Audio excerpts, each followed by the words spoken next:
ನಮಸ್ಕಾರ. ಮುಖ್ಯಾಂಶಗಳು. ಕರ್ನಾಟಕ ಸೇರಿ ಸೋಂಕು ಹೆಚ್ಚಿರುವ ರಾಜ್ಯಗಳೊಂದಿಗೆ ಪ್ರಧಾನಿ ಚರ್ಚೆ. ಕೊರೋನಾ ನಿಯಂತ್ರಣ, ಲಸಿಕಾ ಅಭಿಯಾನ ಕುರಿತು ಸಮಾಲೋಚನೆ.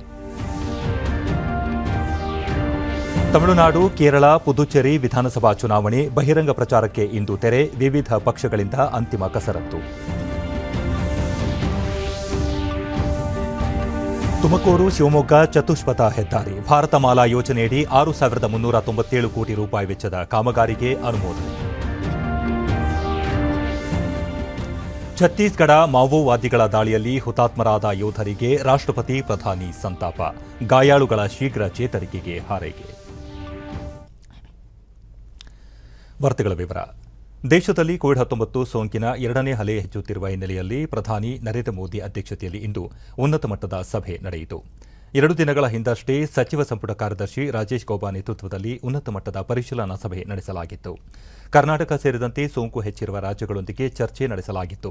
ಈ ರಾಜ್ಯಗಳಲ್ಲಿ ಕಟ್ಟುನಿಟ್ಟಿನ ಕ್ರಮಕ್ಕೆ ಸೂಚಿಸಲಾಗಿತ್ತು. ಪ್ರಧಾನಿ ಅಧ್ಯಕ್ಷತೆಯಲ್ಲಿ ನಡೆದ ಸಭೆಯಲ್ಲಿ ಕೋವಿಡ್-19 ಸೋಂಕು ನಿಯಂತ್ರಣ ಮತ್ತು ಲಸಿಕಾ ಅಭಿಯಾನದ ಕುರಿತು ಚರ್ಚಿಸಲಾಯಿತು.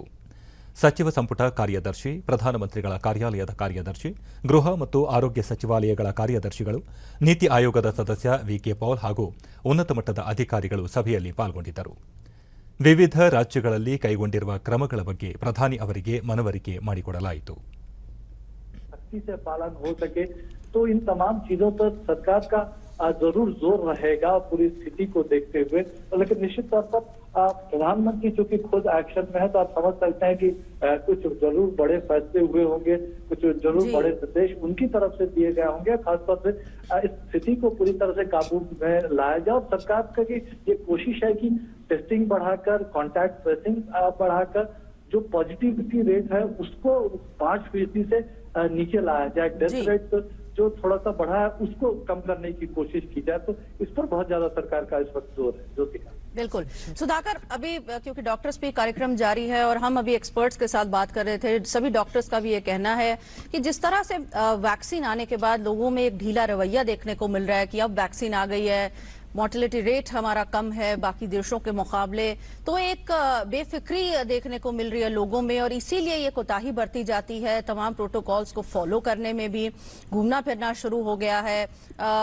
एक बहुत ही कैजुअल एटीट्यूड लोगों में देखने को मिल रहा है। तो हम सबकी मिलकर अब जिम्मेदारी बनती है कि हम जिस तरह से पहले सख्ती से एक एक चीज का पालन कर रहे थे वो दोबारा हमें उसी तरह से उसको जारी रखना है।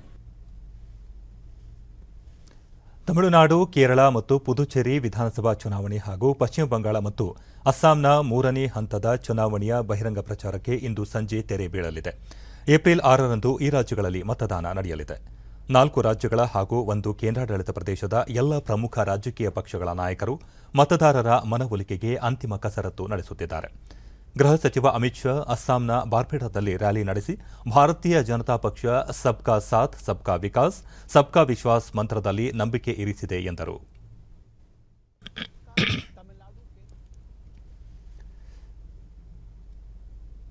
केंद्र शासित प्रदेश पुदुचेरी में विधानसभा चुनाव के मद्देनजर निर्वाचन आयोग ने मतदान के लिए विभिन्न मानक संचालन प्रक्रियाएं जारी की हैं।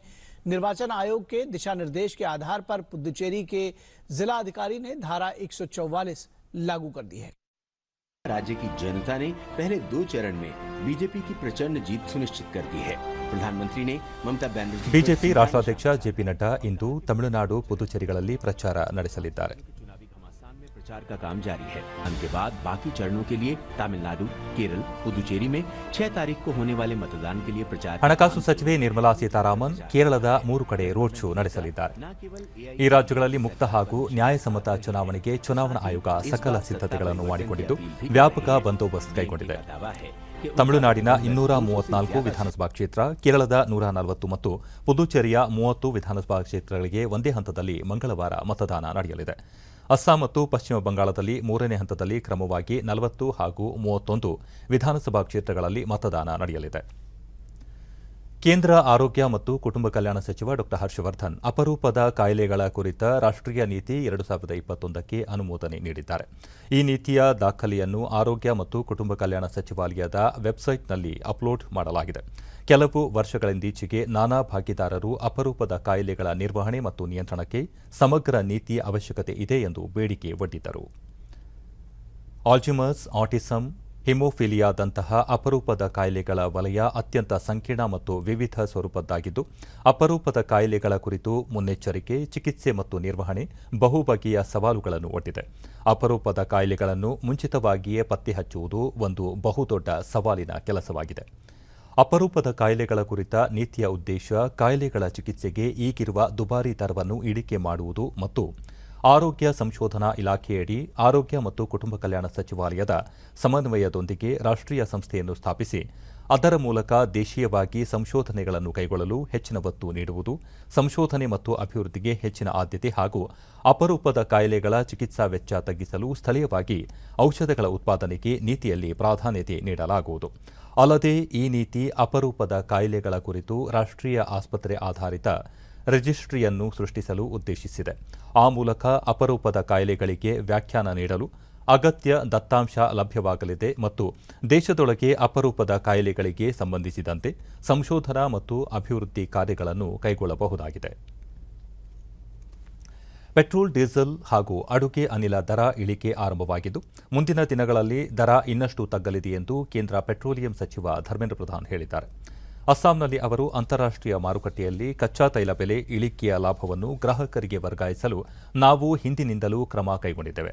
ಈಗಲೂ ಸಹ ಅದೇ ಪದ್ಧತಿ ಮುಂದುವರೆದಿದ್ದು, ಅಂತಾರಾಷ್ಟ್ರೀಯ ಮಾರುಕಟ್ಟೆಯಲ್ಲಿ ಆಗುತ್ತಿರುವ ಬೆಲೆ ಇಳಿಕೆಯ ಪ್ರಯೋಜನವನ್ನು ಗ್ರಾಹಕರಿಗೆ ಲಭ್ಯವಾಗುವಂತೆ ಮಾಡಲಾಗುತ್ತಿದೆ ಎಂದು ತಿಳಿಸಿದ್ದಾರೆ. ತುಮಕೂರು ಶಿವಮೊಗ್ಗ ನಡುವಿನ ರಾಷ್ಟ್ರೀಯ ಹೆದ್ದಾರಿಯನ್ನು ಭಾರತಮಾಲಾ ಯೋಜನೆಯಡಿ ಚತುಷ್ಪಥ ಹೆದ್ದಾರಿಯಾಗಿ ಮೇಲ್ದರ್ಜೆಗೇರಿಸಲು 6,397 ಕೋಟಿ ರೂಪಾಯಿಗಳ ವೆಚ್ಚದ ಕಾಮಗಾರಿಗೆ ಮಂಜೂರಾತಿ ದೊರೆತಿದೆ. ಈ ಯೋಜನೆ ಸಾಕಾರಗೊಳ್ಳಲು ಸಹಕರಿಸಿದ ಪ್ರಧಾನಿ ನರೇಂದ್ರ ಮೋದಿ ಮತ್ತು ಕೇಂದ್ರ ಭೂ ಸಾರಿಗೆ ಮತ್ತು ಹೆದ್ದಾರಿ ಖಾತೆ ಸಚಿವ ನಿತಿನ್ ಗಡ್ಕರಿ ಅವರಿಗೆ ಅಭಿನಂದನೆ ಸಲ್ಲಿಸುವುದಾಗಿ ಮುಖ್ಯಮಂತ್ರಿ ಬಿಎಸ್ ಯಡಿಯೂರಪ್ಪ ಟ್ವೀಟ್ ಮಾಡಿದ್ದಾರೆ. ಈ ರಸ್ತೆ ಅಭಿವೃದ್ಧಿಯಿಂದ ಬಯಲು ಸೀಮೆ ಮತ್ತು ಮಲೆನಾಡಿನ ನಡುವೆ ತ್ವರಿತ ಸಂಪರ್ಕಕ್ಕೆ ಅನುಕೂಲವಾಗಲಿದ್ದು, ಕಾಮಗಾರಿ ಶೀಘ್ರ ಪೂರ್ಣಗೊಳ್ಳಲಿ ಎಂದು ಅವರು ಆಶಿಸಿದ್ದಾರೆ. ಕೋವಿಡ್-19 ಸೋಂಕಿನ ಎರಡನೇ ಅಲೆ ರಾಜ್ಯದಲ್ಲಿ ತೀವ್ರಗೊಳ್ಳುತ್ತಿರುವ ಹಿನ್ನೆಲೆಯಲ್ಲಿ 1ರಿಂದ 9ನೇ ತರಗತಿ ಮಕ್ಕಳಿಗೆ ಪರೀಕ್ಷೆ ನಡೆಸಬೇಕೇ ಬೇಡವೇ ಎಂಬ ಕುರಿತು ಚರ್ಚೆ ನಡೆಸಲು ಪ್ರಾಥಮಿಕ ಮತ್ತು ಪ್ರೌಢಶಿಕ್ಷಣ ಇಲಾಖೆ ನಾಳೆ ಸಭೆ ಕರೆದಿದೆ. ಶಿಕ್ಷಣ ಸಚಿವ ಎಸ್ ಸುರೇಶ್ ಕುಮಾರ್ ಅಧ್ಯಕ್ಷತೆಯಲ್ಲಿ ನಡೆಯಲಿರುವ ಸಭೆಯಲ್ಲಿ ಶಿಕ್ಷಣ ತಜ್ಞರು, ಖಾಸಗಿ ಶಾಲಾ ಸಂಘಟನೆಗಳ ಪ್ರತಿನಿಧಿಗಳು ಹಾಗೂ ಅಧಿಕಾರಿಗಳು ಭಾಗವಹಿಸಲಿದ್ದಾರೆ. ಸಭೆಯಲ್ಲಿ ಲಿಖಿತ ಪರೀಕ್ಷೆ ನಡೆಸುವುದು ಅಥವಾ ಮೌಲ್ಯಾಂಕನ ಪರೀಕ್ಷೆ ನಡೆಸಿ ಮುಂದಿನ ತರಗತಿ ತೇರ್ಗಡೆ ಮಾಡುವ ಕುರಿತು ನಿರ್ಧಾರ ಕೈಗೊಳ್ಳಲಾಗುವುದು. ಗಣಿ ಮತ್ತು ಭೂ ವಿಜ್ಞಾನ ಇಲಾಖೆಗೆ ಹೊಸ ರೂಪ ನೀಡಲು ಮತ್ತು ಆಡಳಿತದಲ್ಲಿ ಸುಧಾರಣೆ ತರಲು ಸರ್ಕಾರ ಹಲವು ಬಿಗಿ ಕ್ರಮಗಳನ್ನು ಕೈಗೊಳ್ಳುತ್ತಿದೆ ಎಂದು ಗಣಿ ಮತ್ತು ಭೂ ವಿಜ್ಞಾನ ಇಲಾಖೆ ಸಚಿವ ಮುರುಗೇಶ್ ನಿರಾಣಿ ಬೆಳಗಾವಿಯಲ್ಲಿ ನಿನ್ನೆ ತಿಳಿಸಿದ್ದಾರೆ. ತಿಂಗಳಾಂತ್ಯದಲ್ಲಿ ಬೆಂಗಳೂರಿನಲ್ಲಿ ಬೃಹತ್ ಗಣಿ ಅದಾಲತ್ ನಡೆಸಲಾಗುವುದು. ಆನಂತರ ಮೈಸೂರು, ಬೆಳಗಾವಿ, ಕಲಬುರಗಿ ಮತ್ತು ಮಂಗಳೂರಿನಲ್ಲಿ ಗಣಿ ಅದಾಲತ್ಗಳನ್ನು ಆಯೋಜಿಸಲಾಗುವುದು ಎಂದು ಸುದ್ದಿಗಾರರಿಗೆ ತಿಳಿಸಿದರು. ಗಣಿಗೆ ಸಂಬಂಧಿಸಿದ ಸಮಸ್ಯೆಗಳನ್ನು ಅಧಿಕಾರಿಗಳ ಗಮನಕ್ಕೆ ತಂದರೆ ಅದಾಲತ್ ದಿನದಂದು ಸ್ಥಳದಲ್ಲಿಯೇ ಇತ್ಯರ್ಥ ಮಾಡಲಾಗುವುದು. ಖನಿಜ ಭವನ ಇಲ್ಲದ ಜಿಲ್ಲೆಗಳಲ್ಲಿ ಸ್ವಂತ ಭವನ ನಿರ್ಮಾಣ ಮಾಡಲಾಗುವುದು. ಹೆಚ್ಚು ಗಣಿಗಾರಿಕೆ ನಡೆಯುವ ಬಳ್ಳಾರಿ, ಚಿತ್ರದುರ್ಗ ಜಿಲ್ಲೆಗಳಲ್ಲಿ ಭದ್ರತೆಗಾಗಿ ಮೈನಿಂಗ್ ಗಾರ್ಡ್ಗಳ ವ್ಯವಸ್ಥೆ, ಜೊತೆಗೆ ಸಿಬ್ಬಂದಿಗೆ ಸಮವಸ್ತ್ರ ಹಾಗೂ ವಾಕಿಟಾಕಿ ನೀಡಲಾಗುವುದು ಎಂದು ಹೇಳಿದರು. ಗಣಿಗಾರಿಕೆ ಸ್ಥಳಗಳಲ್ಲಿ ಜಿಪಿಎಸ್ ಅಳವಡಿಸಲು ಕ್ರಮ ಕೈಗೊಳ್ಳಲಾಗಿದೆ. 10 ಲಕ್ಷ ರೂಪಾಯಿ ವೆಚ್ಚದಲ್ಲಿ ಮನೆ ನಿರ್ಮಾಣ ಮಾಡುವವರಿಗೆ ಉಚಿತ ಮರಳು ವಿತರಣೆಗಾಗಿ ಹೊಸ ಮರಳು ನೀತಿಯನ್ನು ಜಾರಿಗೆ ತರಲಾಗುವುದು ಎಂದು ಹೇಳಿದರು. ಖನಿಜ ಸಂಪತ್ತು ಬಗ್ಗೆ, ಮೈನಿಂಗ್ ಮಾಡುವಂಥ ಬಗ್ಗೆ ಸಾಕಷ್ಟು ಸಮಸ್ಯೆಗಳಿರ್ತಾ ಅದನ್ನು ಸರಳೀಕರಣಗೊಳಿಸೋದ್ರ ಸಲುವಾಗಿ ಹೊಸ ಖನಿಜ ಒಂದು ಪಾಲಿಸಿಯನ್ನು ನಾವು ಜಾರಿಗೆ ತರ್ತಾ ಇದ್ದೀವಿ. ಇದೇ ತಿಂಗಳಲ್ಲಿ ಅದು ಇಂಪ್ಲಿಮೆಂಟ್ ಆಗ್ತಿದೆ. ಡ್ರಾಫ್ಟ್ ಕಾಪಿ ಆಲ್ಮೋಸ್ಟ್ ರೆಡಿ ಆಗಿದೆ. ಮತ್ತು ಏನೇನು ನಮ್ಮ ಇಡೀ ರಾಜ್ಯಾದ್ಯಂತ ನಮ್ಮ ಮೈನ್ಸ್ ಆ್ಯಂಡ್ ಜಿಯಾಲಜಿ ಡಿಪಾರ್ಟ್ಮೆಂಟ್ಗೆ ಸಂಬಂಧಪಟ್ಟಿರುವಂಥ ಸಮಸ್ಯೆಗಳು ಸರ್ಕಾರನೇ ಅವ್ರ ಮನೆ ಬಾಗಿಲಿಗೆ ಬಂದು ಆ ಸಮಸ್ಯೆಗಳನ್ನು ಇತ್ಯರ್ಥ ಮಾಡುವಂಥದ್ರ ಕಡೆ ಇದ್ದೀವಿ. ಈಗಾಗಲೇ ಅವ್ರ ಡೇಟ್ಗಳನ್ನು ಸಹಿತ ನಾವು ಅನೌನ್ಸ್ ಮಾಡಿದ್ವಿ. ಈ ಮೊದಲನೇದಾಗಿ ಈ 30ನೇ ತಾರೀಕು ಇದೇ ತಿಂಗಳು ಬೆಂಗಳೂರಲ್ಲಿ ಪ್ಯಾಲೇಸ್ ಗ್ರೌಂಡದಲ್ಲಿ ನಾವು ಮೈನ್ಸ್ ಅದಾಲತನ್ನು ಹಮ್ಮಿಕೊಂಡಿದ್ದೀವಿ.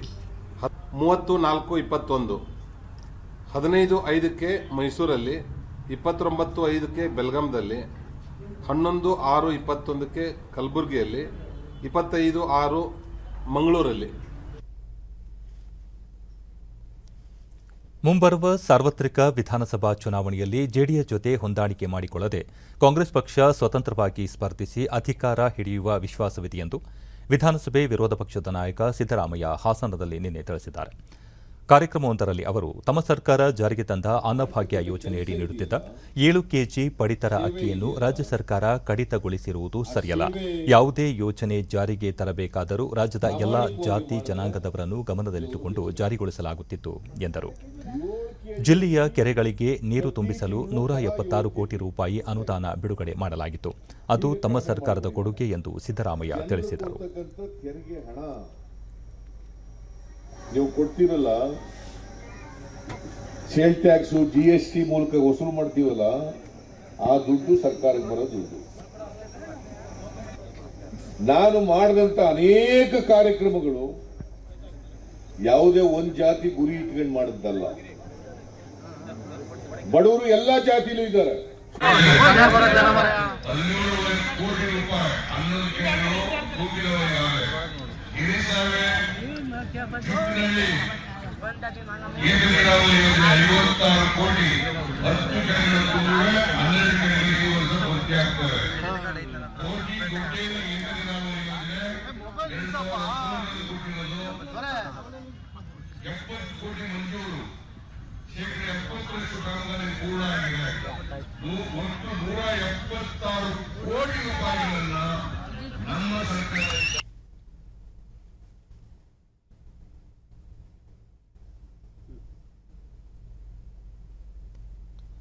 ಇದುವರೆಗೂ ಕೋವಿಡ್-19 ಲಸಿಕೆ ಪಡೆಯದಿರುವ ಆರೋಗ್ಯ ಕ್ಷೇತ್ರ ಮತ್ತು ಮುಂಚೂಣಿ ಕಾರ್ಯಕರ್ತರಿಗೆ ಹೊಸದಾಗಿ ನೋಂದಣಿ ಮಾಡಿಕೊಳ್ಳುವ ಅವಕಾಶವನ್ನು ಸ್ಥಗಿತಗೊಳಿಸಲಾಗಿದೆ ಎಂದು ಕೇಂದ್ರ ಸರ್ಕಾರ ತಿಳಿಸಿದೆ.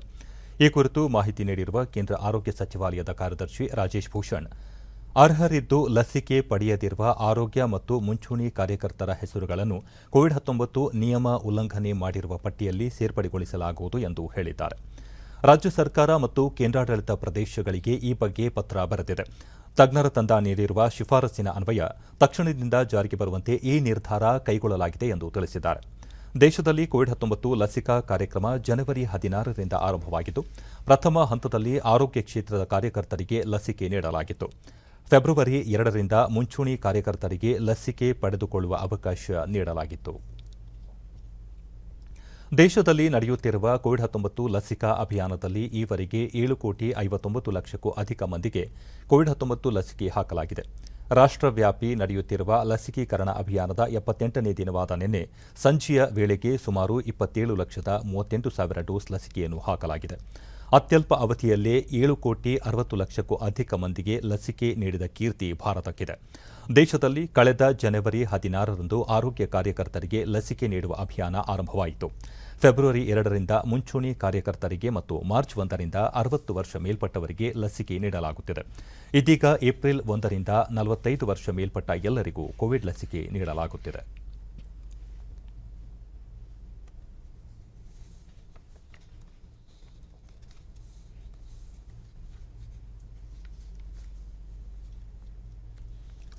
ದೇಶದಲ್ಲಿ ಕಳೆದ 24 ಗಂಟೆಗಳಲ್ಲಿ 93,249 ಹೊಸ ಕೋವಿಡ್-19 ಪ್ರಕರಣಗಳು ಬೆಳಕಿಗೆ ಬಂದಿವೆ. ಇದರೊಂದಿಗೆ 513 ಮಂದಿ ಮೃತಪಟ್ಟಿದ್ದಾರೆ. ದೇಶದಲ್ಲಿ ಒಟ್ಟು ಸೋಂಕಿತರ ಸಂಖ್ಯೆ 1,24,85,590ಕ್ಕೆ ಏರಿಕೆಯಾಗಿದೆ ಎಂದು ಕೇಂದ್ರ ಆರೋಗ್ಯ ಸಚಿವಾಲಯ ತಿಳಿಸಿದೆ. ಇದುವರೆಗೆ 1,16,29,289 ಮಂದಿ ಗುಣಮುಖರಾಗುವುದರೊಂದಿಗೆ ಚೇತರಿಕೆ ಪ್ರಮಾಣ ಶೇಕಡಾ 93.14ಕ್ಕೆ ಏರಿಕೆಯಾಗಿದೆ. ಒಟ್ಟು 6,91,597 ಸಕ್ರಿಯ ಪ್ರಕರಣಗಳಿದ್ದು ಶೇಕಡಾ 5.54ರಷ್ಟಿದೆ. ಇದುವರೆಗೆ 1,64,623 ಮಂದಿ ಮೃತಪಟ್ಟಿದ್ದು ಈ ಪ್ರಮಾಣ ಶೇಕಡಾ 1.32ರಷ್ಟಿದೆ. ಬೃಹತ್ ಬೆಂಗಳೂರು ಮಹಾನಗರ ಪಾಲಿಕೆ ಆಡಳಿತಾಧಿಕಾರಿ ರಾಕೇಶ್ ಸಿಂಗ್ ಅಧ್ಯಕ್ಷತೆಯಲ್ಲಿ ಪ್ರಗತಿ ಪರಿಶೀಲನಾ ಸಭೆ ನಿನ್ನೆ ನಡೆಯಿತು. ಸಭೆಯಲ್ಲಿ ಪಾಲಿಕೆ ಮುಖ್ಯ ಆಯುಕ್ತ ಗೌರವ್ ಗುಪ್ತಾ, ವಿಶೇಷ ಆಯುಕ್ತರಾದ ರಾಜೇಂದ್ರ ಚೋಳನ್, ಮನೋಜ್ ಜೈನ್, ರೆಡ್ಡಿ ಶಂಕರ ಬಾಬು, ಬಸವರಾಜು, ರಂದೀಪ್ ಮತ್ತಿತರರು ಉಪಸ್ಥಿತರಿದ್ದರು.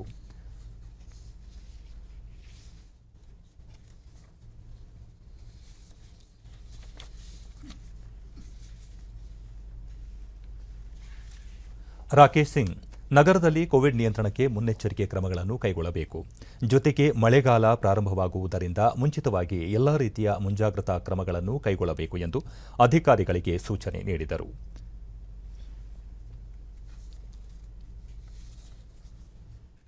ಗೌರವ್ ಗುಪ್ತಾ, ವಲಯ ಆಯುಕ್ತರು ಆಯಾಯ ವಲಯ ಮಟ್ಟದಲ್ಲಿ ಸಮರ್ಪಕವಾಗಿ ಕಾರ್ಯನಿರ್ವಹಿಸಿ ಸಾರ್ವಜನಿಕರ ದೂರುಗಳನ್ನು ಇತ್ಯರ್ಥಪಡಿಸಬೇಕು. ಆಸ್ತಿ ತೆರಿಗೆ ಬಾಕಿ ಉಳಿಸಿಕೊಂಡವರಿಂದ ತೆರಿಗೆ ಸಂಗ್ರಹಿಸಬೇಕು. ಅಲ್ಲದೆ ಆಸ್ತಿ ತೆರಿಗೆ ವ್ಯಾಪ್ತಿಗೆ ಒಳಪಡದ ಆಸ್ತಿಗಳನ್ನು ಗುರುತಿಸಿ ತೆರಿಗೆ ವ್ಯಾಪ್ತಿಗೆ ತರಲು ಸೂಕ್ತ ಕ್ರಮ ಕೈಗೊಳ್ಳಬೇಕು ಎಂದು ಅಧಿಕಾರಿಗಳಿಗೆ ತಾಕೀತು ಮಾಡಿದರು. ಛತ್ತೀಸ್ಗಢದ ಬಿಜಾಪುರ ಜಿಲ್ಲೆಯಲ್ಲಿ ನಿಷೇಧಿತ ಮಾವೋವಾದಿ ಗುಂಪು ನಡೆಸಿದ ದಾಳಿಯಲ್ಲಿ 22 ಯೋಧರು ಹುತಾತ್ಮರಾಗಿದ್ದು ಓರ್ವ ಯೋಧ ನಾಪತ್ತೆಯಾಗಿದ್ದಾರೆ. ನಿನ್ನೆ ತರೈಮ್ ವಲಯದ ಅರಣ್ಯದಲ್ಲಿ ಶೋಧ ಕಾರ್ಯಾಚರಣೆ ಹಮ್ಮಿಕೊಂಡಿದ್ದ ವೇಳೆ ನಕ್ಸಲರು ಯೋಧರ ಮೇಲೆ ದಾಳಿ ನಡೆಸಿದರು. ಬಿಜಾಪುರ ಜಿಲ್ಲಾ ಮೀಸಲು ಪಡೆ ಹಾಗೂ ಸಿಆರ್ಪಿಎಫ್ನ ಯೋಧರು ಹುತಾತ್ಮರಾಗಿದ್ದಾರೆ ಎಂದು ಜಿಲ್ಲಾ ಪೊಲೀಸ್ ವರಿಷ್ಠಾಧಿಕಾರಿ ತಿಳಿಸಿದ್ದಾರೆ. 2 ನಕ್ಸಲರನ್ನು ಯೋಧರು ಹೊಡೆದುರುಳಿಸಿದ್ದಾರೆ. ಕೇಂದ್ರ ಗೃಹ ಸಚಿವ ಅಮಿತ್ ಶಾ ಛತ್ತೀಸ್ಗಢ ಮುಖ್ಯಮಂತ್ರಿಗಳೊಂದಿಗೆ ಘಟನೆ ಕುರಿತು ಮಾತುಕತೆ ನಡೆಸಿದರು. ಘಟನೆ ಹಿನ್ನೆಲೆಯಲ್ಲಿ ಅವರು ಅಸ್ಸಾಂ ಚುನಾವಣಾ ರ್ಯಾಲಿ ರದ್ದುಪಡಿಸಿ ದೆಹಲಿಗೆ ವಾಪಸ್ಸಾಗಿದ್ದಾರೆ. इस बीच सीआरपीएफ के महानिदेशक छत्तीसगढ़ पहुंच गए हैं. दोनों ओर का ಯೋಧರ ಬಲಿದಾನ ವ್ಯರ್ಥವಾಗಲು ಬಿಡುವುದಿಲ್ಲ. ನಕ್ಸಲ್ ವಿರುದ್ಧದ ಕಾರ್ಯಾಚರಣೆ ಇನ್ನಷ್ಟು ತೀವ್ರವಾಗಿ ಮುಂದುವರಿಯಲಿದೆ ಎಂದು ಹೇಳಿದ್ದಾರೆ. और उनके परिवारजनों को और देश को इतना विश्वास दिलाना चाहता हूं कि जवानों ने अपना खून जो देश के लिए बहाया है वो व्यर्थ नहीं जाएगा. हमारी लड़ाई और मजबूती के साथ और मक्कमता के साथ और तीव्रता के साथ इन नक्सलियों के खिलाफ चालू रहेगी और हम इसको परिणाम तक ले जाएंगे. ಛತ್ತೀಸ್ಗಢದಲ್ಲಿ ಮಾವೋಗಳ ದಾಳಿಯಲ್ಲಿ ಹುತಾತ್ಮರಾದ ಯೋಧರ ಕುಟುಂಬಗಳಿಗೆ ರಾಷ್ಟ್ರಪತಿ ರಾಮನಾಥ್ ಕೋವಿಂದ್ ಸಂತಾಪ ಸೂಚಿಸಿದ್ದಾರೆ. ಯೋಧರ ಈ ಬಲಿದಾನವನ್ನು ದೇಶ ಎಂದಿಗೂ ಮರೆಯುವುದಿಲ್ಲ ಎಂದಿದ್ದಾರೆ.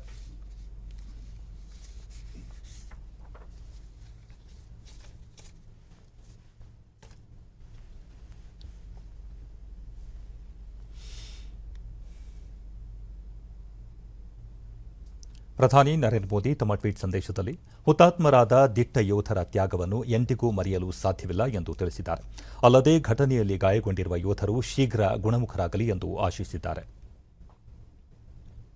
ರಕ್ಷಣಾ ಸಚಿವ ರಾಜನಾಥ್ ಸಿಂಗ್ ಮಡಿದ ಯೋಧರಿಗೆ ಶ್ರದ್ಧಾಂಜಲಿ ಅರ್ಪಿಸಿದ್ದಾರೆ. ಭಾರತ ಬಾಂಗ್ಲಾದೇಶ ಶಾಂತಿರ್ ವರ್ಗೋಶೇನಾ 2021 ಮಿಲಿಟರಿ ಸಮರಾಭ್ಯಾಸ ಇಂದಿನಿಂದ ಆರಂಭವಾಗಿದೆ.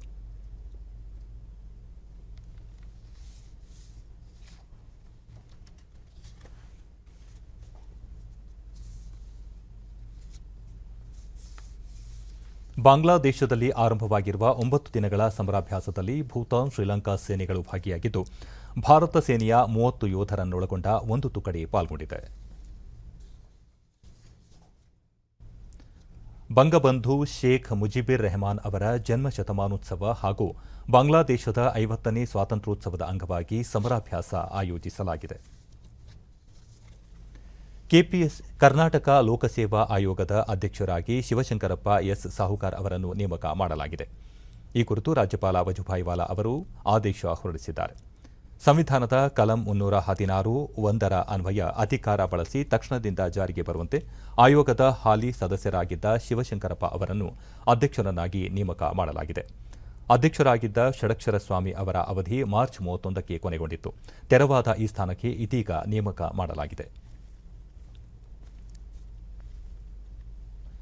ಬೇಸಿಗೆಯ ಬಿಸಿಲ ಝಳಕ್ಕೆ ಹಲವರು ಹೈರಾಣಾಗುವುದು ಸರ್ವೇ ಸಾಮಾನ್ಯ. ಈ ಸಂದರ್ಭದಲ್ಲಿ ಕೆಲವರು ತಂಪು ಪಾನೀಯಗಳ ಮೊರೆ ಹೋದರೆ ಹಲವರು ತಣ್ಣೀರಿನ ಮೇಲೆ ಅವಲಂಬಿತರಾಗಿರುತ್ತಾರೆ. ದಿನದಿಂದ ದಿನಕ್ಕೆ ತಾಪಮಾನ ಹೆಚ್ಚಾಗುತ್ತಿದ್ದು ಜನರು ದಾಹ ಹಿಂಗಿಸಿಕೊಳ್ಳಲು ಮಡಿಕೆ ನೀರಿನ ಮೇಲೆ ಅವಲಂಬಿತರಾಗುತ್ತಿದ್ದಾರೆ. ಈ ಹಿನ್ನೆಲೆಯಲ್ಲಿ ಅರಮನೆ ನಗರಿ ಮೈಸೂರಿನಲ್ಲಿ ಮಡಿಕೆಗಳಿಗೆ ಬೇಡಿಕೆ ಹೆಚ್ಚಾಗುತ್ತಿದೆ. ಜಿಲ್ಲೆಯ ವಿವಿಧೆಡೆ ಕಲ್ಲಂಗಡಿ ಹಣ್ಣು, ಎಳನೀರು, ತಂಪು ಪಾನೀಯಗಳಿಗೆ ಇರುವ ಬೇಡಿಕೆಯಂತೆ ಮಡಿಕೆಗಳಿಗೂ ಬೇಡಿಕೆ ಹೆಚ್ಚಾಗಿದೆ. ಮಡಿಕೆ ತಯಾರಿಕೆಯ ಕುಂಬಾರರು ಊರಿನ ಹಲವೆಡೆ ಮಡಿಕೆ ಮಾರಾಟದಿಂದ ತಮ್ಮ ಜೀವನೋಪಾಯ ನಡೆಸುತ್ತಿದ್ದಾರೆ. ಈ ಮಧ್ಯೆ ಬೇರೆ ರಾಜ್ಯಗಳಿಂದ ಆಗಮಿಸಿರುವ ಮಡಿಕೆ ತಯಾರಕರು ಸ್ಥಳಗಳಲ್ಲಿಯೇ ಗುಣಮಟ್ಟದ ಮಡಿಕೆಗಳನ್ನು ತಯಾರಿಸುತ್ತಿರುವುದು ವಿಶೇಷವಾಗಿದೆ.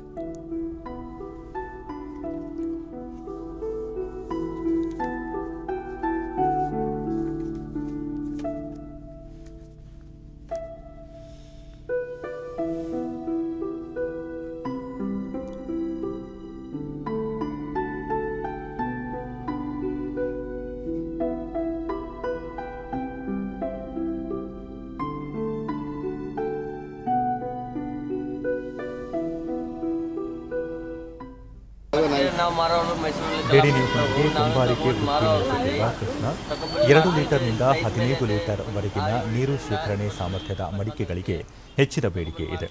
ಲಾಕ್ಡೌನ್ ನಂತರ ತಮ್ಮ ವ್ಯಾಪಾರ ಸುಧಾರಿಸಿದೆ ಎಂದರು. ಫ್ರಿಜ್ ಗಿರಿದ್ರಿಂದ ಇದು ಗಂಟ್ಲಿಗೆ ನೋವಾಗಲ್ಲ, ಬೀಟರು ಕುಡ್ಕೋಬೋದು ನೀರು ಆರಾಮಾಗೆ. ಈಗ ಲಾಕ್ಡೌನಿಂದ ನಮಗೆ ವ್ಯಾಪಾರವೂ ಕಡಿಮೆ ಐತೆ. ಮೊದಲು ನಡೀತದ್ದು ಮೈಸೂರಲ್ಲಿ ನಾವು ವರ್ಷಕ್ಕೆ 10,000 ಪೀಸ್ ಮಾರ್ತೀವಿ. ಜನ ಎಲ್ಲ ಇಷ್ಟಪಡ್ತಾರೆ, ತಗೊಂಡೋಗ್ತಾರೆ. ಮಡಿಕೆ ಮೇಲೆ ಗ್ರಾಹಕ ಚಂದ್ರಮೌಳಿ, ಮಡಿಕೆ ನೀರು ಕುಡಿಯುವುದರಿಂದ ಆರೋಗ್ಯ ಹದಗೆಡುವುದಿಲ್ಲ. ಬೇಸಿಗೆ ಸಂದರ್ಭದಲ್ಲಿ ನೀರಿನ ದಾಹವನ್ನು ನಿವಾರಿಸಿಕೊಳ್ಳಬಹುದು ಎಂದು ತಿಳಿಸಿದರು. ಪರಂಪರೆ ಅದು ಮಾಡಿದ್ರೆ ಒಳ್ಳೆಯದು ಅಂತ ನಮಗೆ ಹೇಳ್ಕೊಟ್ಟಿದ್ದಾರೆ. ಮುಂಚೆಯಿಂದ ಮಾಡ್ಕೊಂಡು ಬಂದಿದ್ದೀವಿ. ಎಲ್ಲ ಇದನ್ನು ಉಪಯೋಗಿಸಿದರೆ ತುಂಬ ಒಳ್ಳೆಯದು ಅಂತ ನಮ್ಮ ಅನಿಸಿಕೆ. ಗ್ರಾಹಕಿ ಹೇಮಾನಂದಿ, ಬೇಸಿಗೆ ಸಂದರ್ಭದಲ್ಲಿ ಮಡಿಕೆ ನೀರಿನ ಬಳಕೆಯಿಂದ ದೇಹದ ತಾಪಮಾನವನ್ನು ಕಾಪಾಡಿಕೊಳ್ಳಲು ಸಹಕಾರಿಯಾಗಲಿದೆ ಎಂದು ಅಭಿಪ್ರಾಯಪಟ್ಟರು. ಮಡಿಕೆಗಳ ಸೌಂದರ್ಯವೂ ಕೂಡ ಹೆಚ್ಚುತ್ತೆ. ಯಾವತ್ತೂ ನಾವು ಬಣ್ಣ ಮಿಶ್ರಿತವಾದ ಮಡಿಕೆಯನ್ನು ಉಪಯೋಗಿಸಬಾರದು, ಅವು ಜೀವಕ್ಕೆ ಸ್ವಲ್ಪ ಹಾನಿಕರವಾಗಿದೆ. ನಮ್ಮ ಶುದ್ಧವಾದ ಜೇಡಿಮಣ್ಣು ಅದು ಕೆಂಪು ಕಲರ್ ಇರುವ ಮಣ್ಣನ್ನು ನಾವು ಉಪಯೋಗಿಸಿ ಮಾಡಿದಂತಹ ಮಡಿಕೆಯಲ್ಲಿ ನಾವು ಶುದ್ಧ ನೀರನ್ನು ಕುಡಿಯಬಹುದು.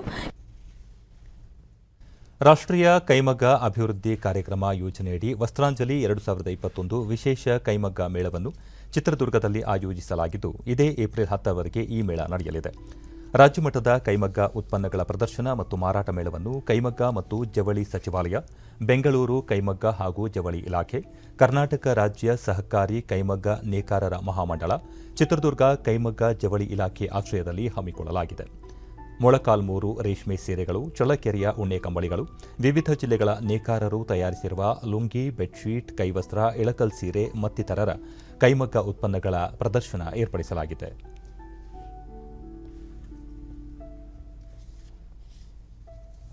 ಕೇಂದ್ರ ಸರ್ಕಾರದ ISDP ಯೋಜನೆಯಲ್ಲಿ ಡಿಡಿ ನ್ಯೂಸ್ನೊಂದಿಗೆ ಚಿತ್ರದುರ್ಗ ಕೈಮಗ್ಗ ಮತ್ತು ಜವಳಿ ಇಲಾಖೆ ಸಹಾಯಕ ನಿರ್ದೇಶಕ ಬಿಕೆ ಪರಪ್ಪ, ನೇಕಾರರು ಉತ್ಪಾದಿಸಿದ ಸೀರೆ ಮತ್ತಿತರ ವಸ್ತುಗಳನ್ನು ಮಾರಾಟ ಮಾಡುತ್ತಿದ್ದು, ಕೈಮಗ್ಗ ಉತ್ಪನ್ನಗಳನ್ನು ಹೆಚ್ಚು ಬಳಸಬೇಕು ಎಂದರು. ಸ್ಪೆಷಲ್ ಹ್ಯಾಂಡ್ಲೂಮ್ ಎಕ್ಸ್ಪೋ ಮಾಡಲಿಕ್ಕೆ ಅಮೌಂಟ್ ಮಂಜೂರಾಗಿತ್ತು. ಇಲ್ಲಿವರೆಗೂ ನಾವು ಒಟ್ಟೊಂದು 30 ಲಕ್ಷ ರೂಪಾಯಿ ಮಾರಾಟ ಆಗಿರೋದು ನಮಗೆ ಮಾಹಿತಿ ಬಂದಿದೆ. ಒಟ್ಟು 1 ಕೋಟಿ ಮಾರಾಟದ ನಾವು ಗುರಿ ಇಟ್ಕೊಂಡಿದ್ದೀವಿ. ವ್ಯಾಪಾರ ಚೆನ್ನಾಗಿ ಆಗ್ತಿದೆ ಅಂತ ಅಭಿಪ್ರಾಯಪಟ್ಟಿದ್ದಾರೆ. ನಾವು ಈಗ ಈ ಬಿಸಿನೆಸ್ ಅಂತಂದ್ರೆ ಹುಬ್ಬಳ್ಳಿಯ ಆಶಾ ಪಾಟೀಲ್ ಹಾಗೂ ಹೊಸದುರ್ಗ ನೇಕಾರರ ಸಂಘದ ಶಂಕರಮ್ಮ, ಸರ್ಕಾರದ ಈ ಕ್ರಮದಿಂದ ನೇಕಾರರಿಗೆ ಅನುಕೂಲವಾಗಿದ್ದು ವ್ಯಾಪಾರ ಉತ್ತಮವಾಗಿದೆ ಎಂದರು. ಎಲ್ಲ ರೆಡಿ ಮಾಡ್ತಿದ್ವಿ. ಕೊರೋನಾದಿಂದ ಹೋದ ವರ್ಷ ಆಗಲಿಲ್ಲ, ಬಟ್ ಈ ವರ್ಷ ಸ್ವಲ್ಪ ಅನುಕೂಲ ಮಾಡಿಕೊಟ್ಟಿದ್ದಕ್ಕೆ ನಮಗೆಲ್ಲ ತುಂಬ ಹೆಲ್ಪ್ ಆಗಿದೆ. ಉಚಿತವಾಗಿ ಸ್ಟಾಲ್ ಕೊಟ್ಟಿದ್ದಾರೆ ಮತ್ತು ಬಿಸ್ನೆಸ್ ಕೂಡ ಚೆನ್ನಾಗಿದೆ. ನಮಗೆ ತುಂಬ ಹೆಲ್ಪ್ ಆಗ್ತಾ ಇದೆ ಇದರಿಂದ. ಶಂಕರಮ್ಮ ಸರ್, ನಾವು ಬಾಗೂರಿಂದ ಬಂದಿದ್ದೀವಿ, ಹೊಸದುರ್ಗ ತಾಲೂಕು. ನಾವು 15 ಜನ ಕೆಲಸ ಮಾಡ್ತಿದ್ದೀವಿ ಸರ್. ನಮ್ಮ 25 ಮಗ್ಗ ಇದ್ದಾವೆ ಸರ್. ನಾವು ಅದನ್ನೆಲ್ಲ ತಗೊಂಬಂದು ಇಲ್ಲಿ ಫ್ರೀಯಾಗಿ ನಮಗೆ ಸ್ಟಾಲ್ ಕೊಟ್ಟಿರೋ ಹೊತ್ತಿಗೆ ನಾವು ಕೆಲಸ ಮಾಡ್ಕೊಂಡು ಬಂದಿದ್ದೀವಿ ಸರ್. ಬಟ್ಟೆ ವ್ಯಾಪಾರ ಮಾಡ್ಕೊಂಡು ಹೋಗೋಣ ಅಂತ ಬಂದಿದ್ದೀವಿ ಸರ್. ಸೊ ಪರವಾಗಿಲ್ಲ, ಚೆನ್ನಾಗೈತೆ ಸರ್, ಚೆನ್ನಾಗಿ ವ್ಯಾಪಾರ ಆಗುತ್ತೆ ಸರ್. ನಮ್ಮ ಇಲ್ಲಿ ಜಿಲ್ಲೆಗೂ ಚಿಕ್ಕಬಳ್ಳಾಪುರದ ನೇಕಾರ ಈಶ್ವರ್, ದಾವಣಗೆರೆಯ ಎಚ್ ವೀರಪ್ಪ, ಕೊರೋನಾ ಕಾರಣದಿಂದ ಕಳೆದ 1 ವರ್ಷದಿಂದ ವ್ಯಾಪಾರದಲ್ಲಿ ನಷ್ಟವಾಗಿತ್ತು. ಆದರೆ ಈ ಮೇಳದಲ್ಲಿ ಸರ್ಕಾರ ರಿಯಾಯಿತಿಯನ್ನು ಭರಿಸಲಿದೆ ಎಂದರು. ಹಾಗೆ ನಮ್ಮ ನೇಕಾರರಿಗೆ ಸರ್ಕಾರದಿಂದ ಮೊನ್ನೆ 2,2 ಸಾವಿರ ರೂಪಾಯಿ ಅಕೌಂಟ್ಗೂ ಬಿದ್ದಿದೆ. ನಮ್ಮ ತಂದೆ ಕಸುಬು ಇದೆ, ನಮ್ಮ ಕಸುಬು ಇದೆ. ನೇಕಾರ ತುಂಬ ಕಷ್ಟದಲ್ಲಿದ್ದಾರೆ. ಈಗ ಈ ಥರ ಇನ್ನೂ ಹೆಚ್ಚಾಗಿ ಹಾಕಬೇಕು, ಸರ್ಕಾರ ಒತ್ತಾಯ ಮಾಡ್ಕೊತೀವಿ. ನೀವು ಈ ನಮ್ಮ ಇಲಾಖೆಯಿಂದ ತುಂಬ ಭಾಳ ಒಳ್ಳೆಯ ಸ್ಕೀಮ್ಗಳು ಕೊಡ್ತಾ ಇದ್ದಾರೆ. ಆಮೇಲೆ ಇಂಥ ಎಕ್ಸಿಬಿಷನ್ ಎಲ್ಲ ಕಾಂಟ್ಯಾಕ್ಟ್ ಮಾಡಿ ಎಲ್ಲ ಆಲ್ ಓವರ್ ಕರ್ನಾಟಕ ಎಲ್ಲ ನಾವು ಹೋಗ್ತಿದ್ದೀವಿ. ಗುಲ್ಬರ್ಗ, ಆಮೇಲೆ ಆ ಕಡೆ ಬಾಗಲಕೋಟೆ, ಆಮೇಲೆ ಬೆಂಗಳೂರು, ನೆಲಮಂಗಲ ಇಲ್ಲೆಲ್ಲ ಹೋಗ್ತಾ ಇದ್ದೀವಿ. ಎಲ್ಲ ನಮ್ಮ ಇಲಾಖೆ ಅಧಿಕಾರಿಗಳು ನಮಗೆ ಯಾವ ಥರ ಏನೂ ಪ್ರಾಬ್ಲಮ್. ಯೇಸು ಕ್ರಿಸ್ತನನ್ನು ಶಿಲುಬೆಗೇರಿಸಿದ 3 ದಿನಗಳ ನಂತರ ಪುನರುತ್ಥಾನದ ಸಂಕೇತವಾಗಿ ಈಸ್ಟರ್ ಆಚರಣೆ ಮಾಡಲಾಗುತ್ತದೆ.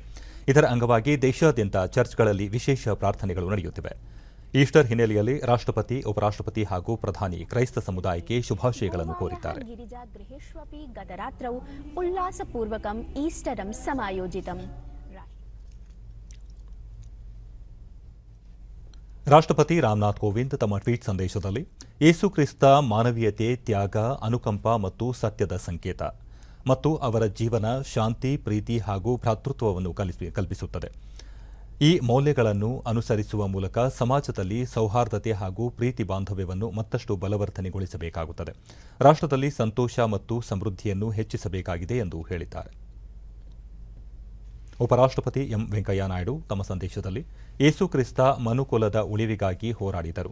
ಪ್ರೀತಿ, ಶಾಂತಿ, ಅನುಕಂಪ ಮತ್ತು ಕ್ಷಮಾಗುಣದ ಮಾರ್ಗವನ್ನು ತೋರಿಸಿಕೊಟ್ಟಿದ್ದಾರೆ. ಈ ಹಬ್ಬ ನಮ್ಮ ಜೀವನದಲ್ಲಿ ಉತ್ತಮ ಆರೋಗ್ಯ, ಶಾಂತಿ ಮತ್ತು ಸೌಹಾರ್ದತೆ ನೆಲೆಸುವಂತೆ ಮಾಡಲಿ ಎಂದು ಹೇಳಿದ್ದಾರೆ. ಪ್ರಧಾನಿ ನರೇಂದ್ರ ಮೋದಿ ತಮ್ಮ ಟ್ವೀಟ್ ಸಂದೇಶದಲ್ಲಿ ಈಸ್ಟರ್ ಹಬ್ಬಕ್ಕೆ ಶುಭ ಕೋರಿ ಯೇಸು ಕ್ರಿಸ್ತನ ಬೋಧನೆಗಳನ್ನು ನಾವು ಸ್ಮರಿಸಬೇಕಾಗಿದೆ. ಸಾಮಾಜಿಕ ಸಬಲೀಕರಣಕ್ಕೆ ಅವರು ಒತ್ತು ನೀಡಿದ್ದು ವಿಶ್ವದ ಸಹಸ್ರಾರು ಮಂದಿಗೆ ಪ್ರೇರಣೆಯಾಗಿದೆ ಎಂದರು. ಒಂದು ಜಿಲ್ಲೆ ಒಂದು ಉತ್ಪನ್ನ ಯೋಜನೆಯಡಿ ರಾಮನಗರ ಜಿಲ್ಲೆಗೆ ತೆಂಗಿನ ಬೆಳೆಯನ್ನು ಆಯ್ಕೆ ಮಾಡಲಾಗಿದೆ. ಜಿಲ್ಲೆಯಲ್ಲಿ ಹೆಚ್ಚಿನ ಸಂಖ್ಯೆಯಲ್ಲಿರುವ ತೆಂಗು ಬೆಳೆಗಾರರಿಗೆ ಯೋಜನೆ ವರದಾನವಾಗಿದ್ದು ಲಾಭದಾಯಕ ತೆಂಗು ಕೃಷಿಗೆ ಉತ್ತೇಜನ ದೊರೆತಂತಾಗಿದೆ. ಹಲವು ರೈತರು ತೆಂಗು ಬೆಳೆಯನ್ನು ಆದ್ಯತೆಯ ಮೇಲೆ ಬೆಳೆಯುತ್ತಿದ್ದು ಉತ್ತಮ ಲಾಭದ ನಿರೀಕ್ಷೆಯಲ್ಲಿ ಇದ್ದಾರೆ. ಈ ಕುರಿತು ಒಂದು ವರದಿ. ರಾಮನಗರ ಜಿಲ್ಲೆಯಲ್ಲಿ 100 ಎಕರೆ ಜಮೀನಿನಲ್ಲಿ 28,000ಕ್ಕೂ ಹೆಚ್ಚು ರೈತರು ತೆಂಗು ಬೆಳೆ ಬೆಳೆಯುತ್ತಾರೆ. ಆದರೆ ತೆಂಗಿಗೆ ಉತ್ತಮ ಮಾರುಕಟ್ಟೆ ಇಲ್ಲದ ಕಾರಣ ರೈತರು ಅನೇಕ ಸಂಕಷ್ಟಗಳನ್ನು ಎದುರಿಸಬೇಕಾಗಿತ್ತು. ಅಲ್ಲದೆ ತೆಂಗಿನಿಂದ ಉಪ ಉತ್ಪನ್ನಗಳ ತಯಾರಿ, ಮಾರಾಟವೂ ಇರಲಿಲ್ಲ. ಆದರೆ ಇದೀಗ ಕೇಂದ್ರ ಸರ್ಕಾರದ ಮಹತ್ವಾಕಾಂಕ್ಷೆಯ ಒಂದು ಜಿಲ್ಲೆ ಒಂದು ಉತ್ಪನ್ನ ಯೋಜನೆಯಡಿ ಜಿಲ್ಲೆಯ ತೆಂಗಿನ ಬೆಳೆಗೆ ಪ್ರೋತ್ಸಾಹ ನೀಡುತ್ತಿರುವುದು ರೈತರಲ್ಲಿ ಹೊಸ ನಿರೀಕ್ಷೆ ಹುಟ್ಟಿಸಿದೆ. ರೈತರು ತೆಂಗು ಬೆಳೆ ಬೆಳೆಯಲು ತೋಟಗಾರಿಕಾ ಇಲಾಖೆ ಕಾರ್ಯಾಗಾರದ ಮೂಲಕ ಪ್ರೋತ್ಸಾಹ ನೀಡುತ್ತಿದೆ. ಅತಿ ಹೆಚ್ಚು ಎಕರೆಗಳಲ್ಲಿ ತೆಂಗು ಇಲ್ಲದ ಸಣ್ಣ, ಅತಿ ಸಣ್ಣ ತೆಂಗು ಬೆಳೆಗಾರರು ಈಗ ತೆಂಗು ಹಾಗೂ ಅದರಿಂದ ಉತ್ಪತ್ತಿಯಾಗುವ ನಿರುಪಯುಕ್ತ ವಸ್ತುವನ್ನು ಸಂಗ್ರಹಿಸಿ ಅದನ್ನು ಉಪ ಉತ್ಪನ್ನ ತಯಾರಿಗೆ ಪ್ರಾಮುಖ್ಯತೆ ನೀಡುತ್ತಿದ್ದು ತೆಂಗಿಗೆ ಪ್ರಾಮುಖ್ಯತೆ ದೊರೆತಿದೆ.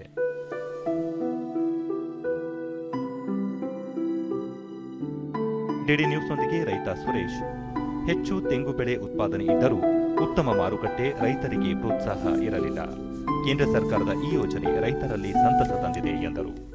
ಕೇಂದ್ರ ಸರ್ಕಾರದ ಮಹತ್ವಾಕಾಂಕ್ಷಿ ಯೋಜನೆ ಆಗಿರ್ತಕ್ಕಂಥ ಒಂದು ಜಿಲ್ಲೆ ಒಂದು ಉತ್ಪನ್ನ ಒಂದು ಅತ್ಯುತ್ತಮವಾದ ಕಾರ್ಯಕ್ರಮ.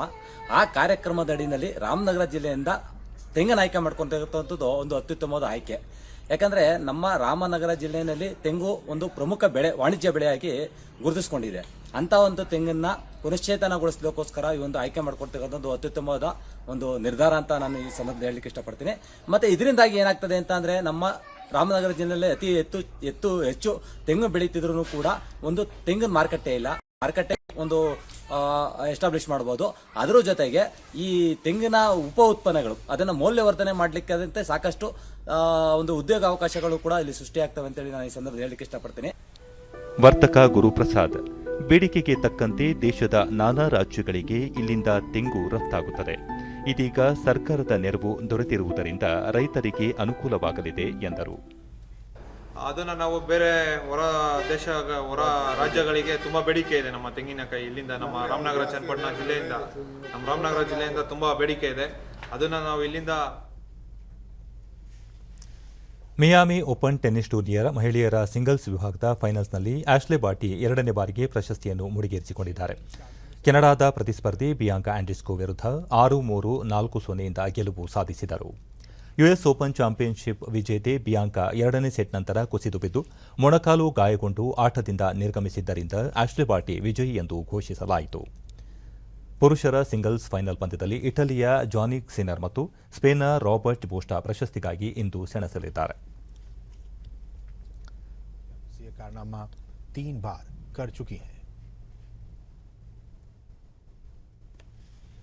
ಕೊನೆಯಲ್ಲಿ ಮತ್ತೊಮ್ಮೆ ಮುಖ್ಯಾಂಶಗಳು.